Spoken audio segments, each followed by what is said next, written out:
Hello guys, welcome to my YouTube channel best share analyst में आपका स्वागत है। तो चलिए आज हम बात करने वाले हैं एक स्टॉक्स कोठारी प्रोडक्ट्स के बारे में, जो कि रियल एस्टेट और इंटरनेशनल ट्रेड में ये स्टॉक काम करता है।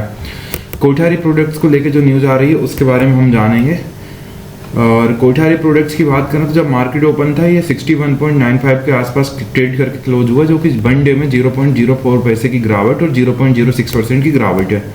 1 वीक में अगर हम देखें तो 61.95 रुपीज़ यानी 1.53 रुपये की बढ़त, 2.52% की बढ़त। 1 मंथ की अगर हम बात करें तो -4.06 और 6.12% की गिरावट। 3 मंथ में बात करें तो 12.05, 16.28% की गिरावट। और 6 मंथ में बात करें तो 27.51, 30.47% की गिरावट। 1 ईयर में अगर हम देखें तो 10 रुपये 96 पैसे की गिरावट और 15.03% की गिरावट इसमें देखने को मिली है। तो हम इसके ओवरव्यू में देखेंगे। पहले ओवरव्यू में बात करें तो जो लो लगाया था 59.22 का लगाया था और जो हाई लगाया था वो 62.30 का लगाया था।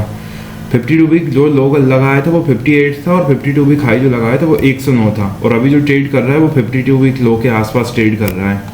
मार्केट कैप की बात करें तो 370 करोड़ का मार्केट कैप, काफ़ी छोटी कंपनी है। पी रेशो की बात करें तो 8.15 का है। पीबी रेशो 0.33 का है, जो कि बढ़िया है। इंडस्ट्री पी की बात करें तो 40.39 है। तो इंडस्ट्री पी इसका बहुत ज़्यादा है, जबकि आप देखेंगे इसका पी 8.15 का है।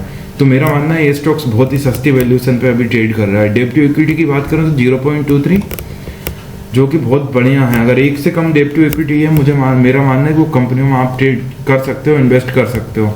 बाकी मैं कोई सेबी रजिस्टर्ड एनालिस्ट बिल्कुल नहीं हूँ, तो किसी भी फाइनेंशियल इंस्ट्रूमेंट, चाहे स्टॉक्स हो, म्यूचुअल फंड्स हो, बॉन्ड्स हो, आप एक बार इन्वेस्ट करने से पहले अपने फाइनेंशियल एडवाइजर से सलाह जरूर लें।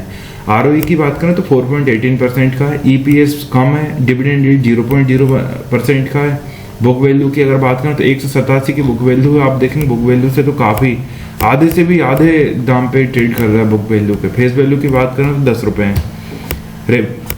रेवेन्यू की अगर हम बात करें तो रेवेन्यू कभी घटता है कभी बढ़ता है। ईयरली अपन देखें तो ईयरली 2021-2022 में ज़्यादा था, उसके बाद ये कम होता चला गया, तो यहाँ तक डिक्रीजिंग मोड में है। प्रॉफिट की अगर हम बात करें तो प्रॉफिट यहाँ जून 2025 में सबसे ज़्यादा हुआ करता था, उसके बाद कम है। दिसंबर में 9.9 में ठीक है।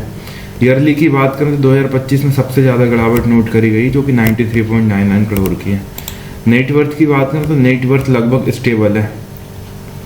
और शेयर होल्डिंग पैटर्न्स की अगर हम लोग बात करें तो प्रोमोटर्स 74.99% के स्टेक्स रखे हुए हैं, मतलब प्रोमोटर्स को भरोसा है कि कंपनी बढ़िया कर रही है।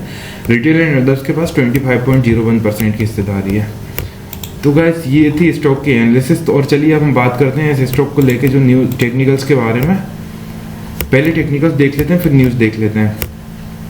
स्ट्रॉन्गली बेरिश दिखा रहा है। 13 में से 11 लोग बेरिश बता रहे हैं और 2 लोग न्यूट्रल और 0 लोग बुलिश हैं। न्यूज़ की अगर हम बात करें तो न्यूज़ जो आ रही है वो आप देखेंगे।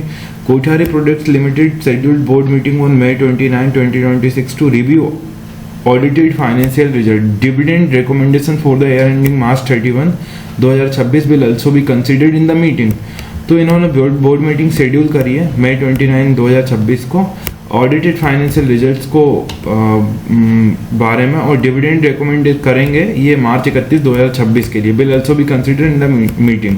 इवेंट की अगर हम बात करें तो देखें आज तक यहाँ बोनस जरूर दिया हुआ है कंपनी ने, ये दिया था 2025 में, लेकिन आज तक डिविडेंड अनाउंस नहीं करा। तो ये गुड न्यूज़ है गाइस, पहली बार कोठारी प्रोडक्ट्स डिविडेंड दे रही है। पहले कभी दिया हो तो दिया हो, अदरवाइज अभी 1-2 सालों में तो डिविडेंड नहीं दिया है।